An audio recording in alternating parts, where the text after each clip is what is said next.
G'day, have I got a story for you? Check the disclaimer.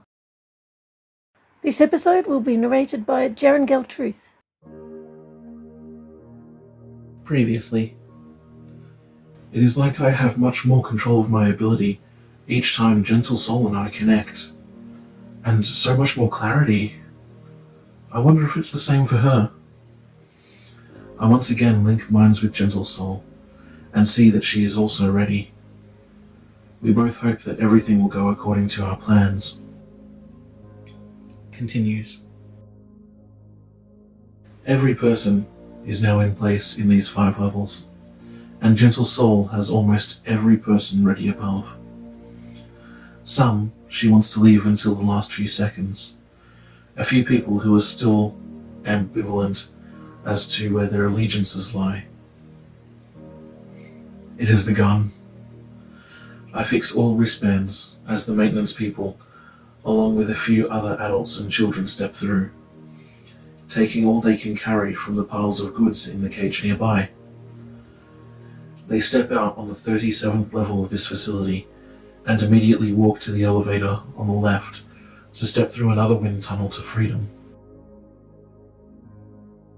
They should be at the abandoned hospital now. Yes.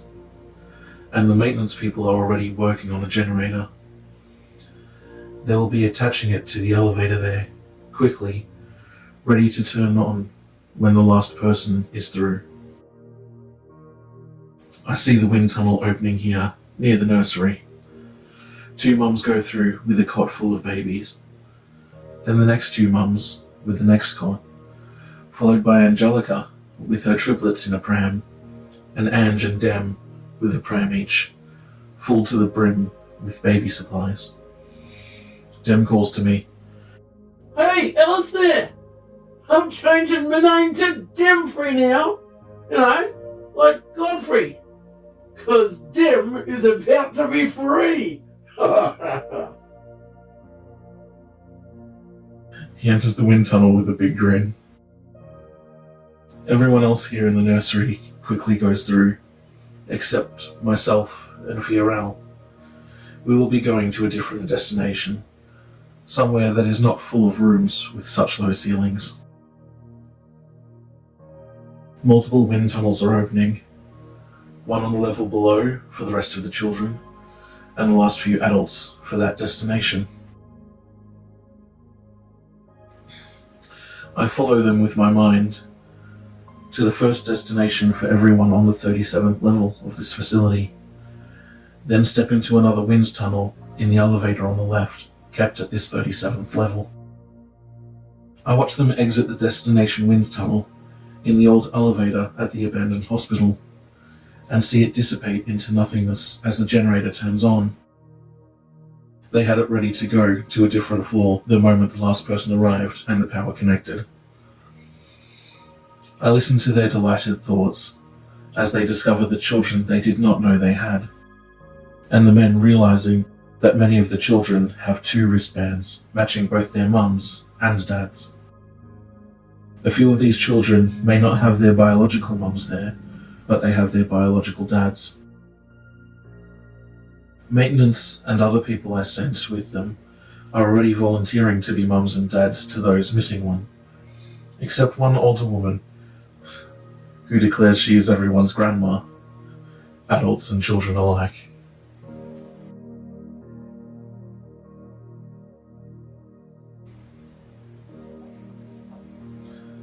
Grandma rushes off in the direction of the kitchen that one of the maintenance people found, with her 2 trolleys of food, pushing one in front of her and pulling one behind.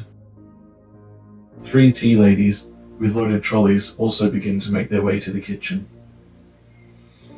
I keep watch on one mum there who does not realize she's a mum. How many years of her memories were stolen? She will be okay. Grandma is helping her. As I hear many wind tunnels open again and again, and the scuffling of feet, squeaking wheels, I think our plan is ingenious. I like it. Every wind tunnel that will be left here will only be going to the 37th level. I imagine them stepping through with troops of men, ready to round up the victims, only to find themselves exiting on the 37th level here, in the same facility. The wind tunnels she puts in the elevator will disappear the moment it moves, and even if they do not move it, they will only be able to enter the last one she puts there.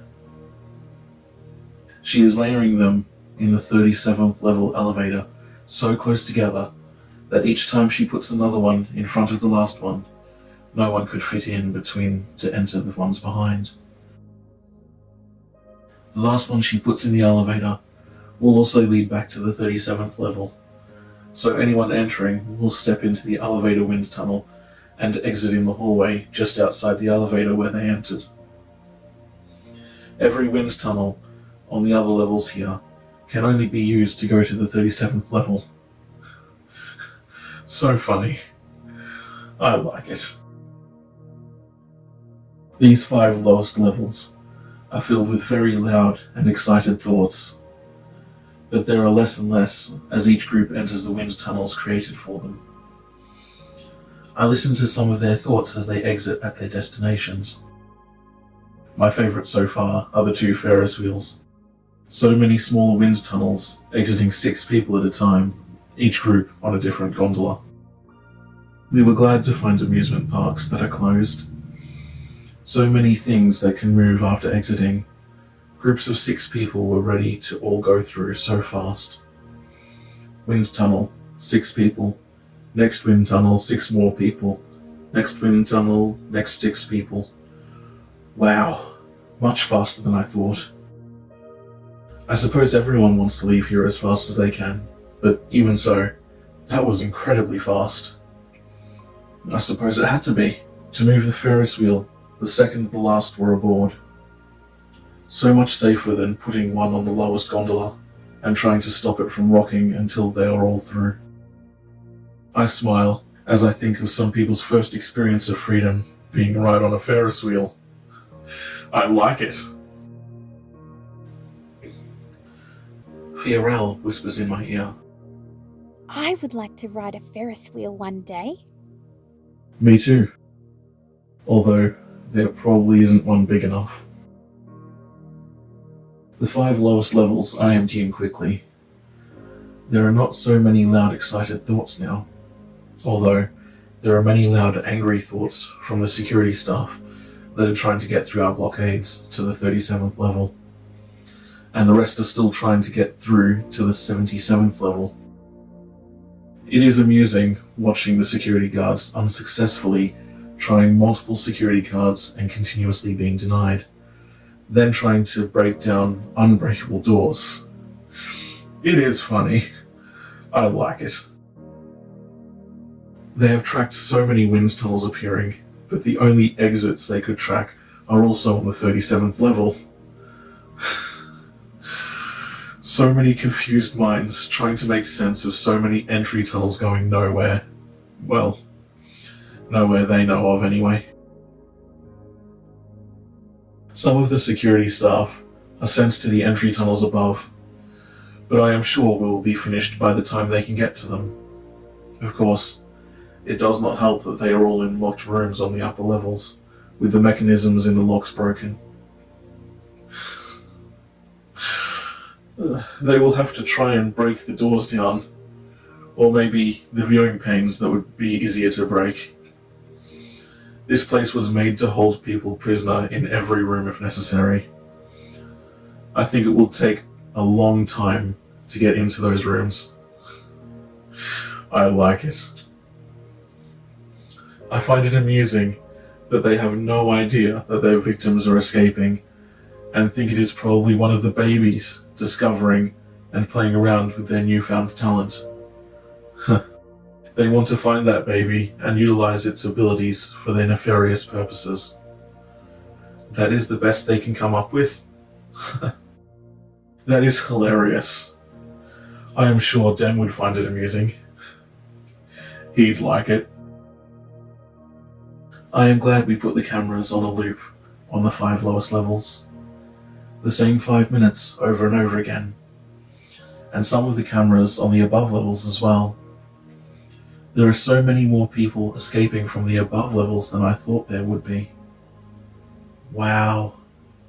Gentle Soul has found so many. She will be using all the spare destinations we found just in case we needed them. Actually, we both knew we would need them. 8 of the victims who were determined to stay down here have just changed their minds. They were waiting in the hallway, out of sight of the tormentors, who were locked in one of the labs on the lowest level. The victims were going to help them escape from the lab and hopefully be rewarded. They were just waiting for the last of us to leave, as agreed. Waiting in the hallway, they could hear the tormentors talking, because of the way the sound dampening works. Anyone in the cages cannot hear anything outside the cage they are in. However, from the hallways, everything can be heard. There is no sound dampening there. The tormentors did not hear the footsteps in the hallway. They have no idea what is happening. They did not even hear when the lockdown alarm sounded. It was so loud the first few minutes each time. The tormentors were laughing about how none of the victims would even try to leave if this was an escape, because they all think the surface is not fit for life. They were also thinking about their own lives on the surface, and how sure they were that the maintenance people would arrive soon to open the door for them. I tell the 8 victims in their thoughts to stay where they are. They were going to try to get to me, and going up 2 levels would take too long. A wind tunnel appears in the hall directly outside the lab. I tell them that it is for them, and they are so happy. I laugh out loud as they comically wave goodbye to their shocked tormentors. That was good. I liked it. There is only a small group left above now. They are going to the same place as my little friend and I. They will go first. Oh, they are leaving right now. I look at my little friend still on my shoulder. She became visible the moment she fell asleep. I hated the way they were experimenting on her with sleep deprivation, amongst all the other horrid things they put her through. She thought I did not know, but each time, the moment they started to adjust my implants, she was of utmost importance to me. I always checked on her first. I find it so unusual that all these years, unbeknownst to the tormentors, she somehow kept something unseen. Even now, asleep on my shoulder, still unseen, even though the rest of her is seen. She is amazing. With my enormous hand gently on my little friend, so she will not fall off my shoulder, I get down as low as I can, sitting on the floor, and sort of slide through the wind tunnel that just appeared.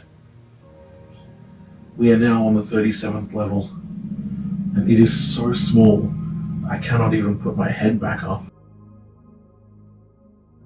I see who I know is Mel, cradling a baby in her arms. She is about to enter the wind tunnel in the elevator. She seems kind in her thoughts, although she has the most unusual mind, along with many other women. Most of them went to that old deserted orphanage that we found with their children, although not their children. I understand it all, but it seems so incredible. Mel smiles at me and says, See you there, Alistair. I smile and say back, In a while, so keep that smile. I already know that we are going to be great friends. I think she has a similar sense of humor to me. I look at Fiorel, who is still asleep. I understand why she thinks that this escape is too good to be true. It all happened so fast. I remember her thoughts less than 30 minutes ago when we rescued the little guinea pig. Previously, She was thinking that all this Cannot be real. Does this little creature really exist? Or are they doing some sort of mind experiment on me? It cannot be possible to really feel this good. I am not going to let myself believe it until we are safely out of here, and I can somehow prove to myself that this is all real.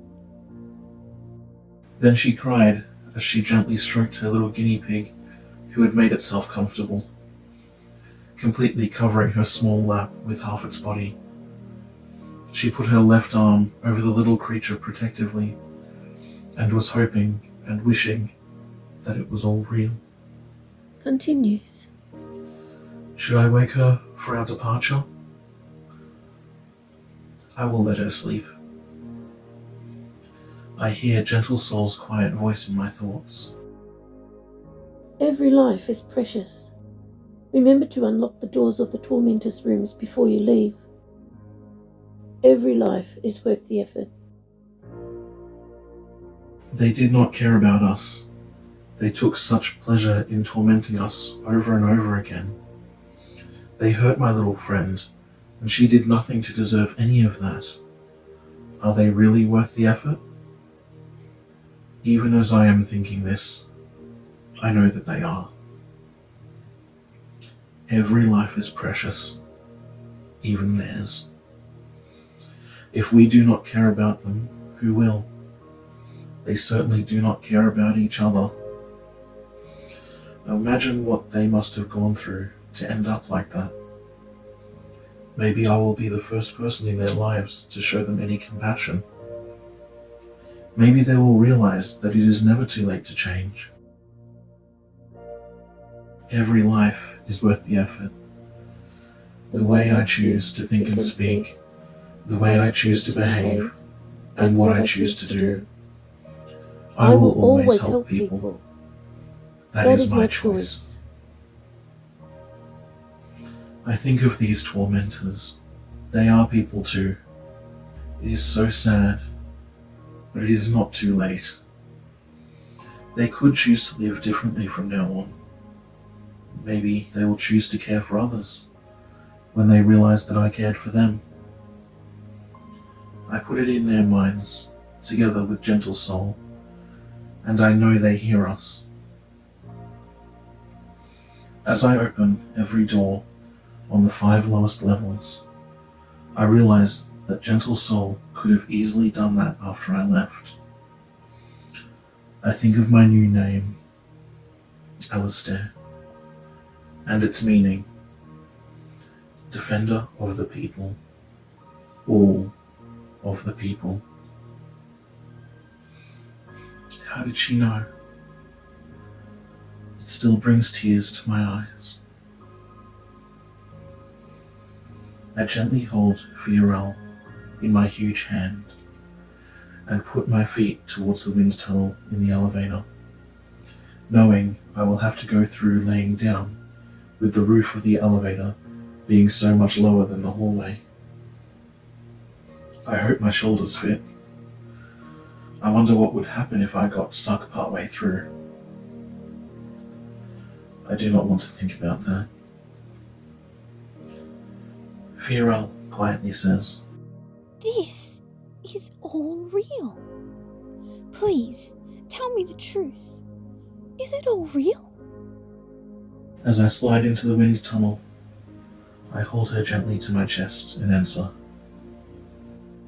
yes, it is all real.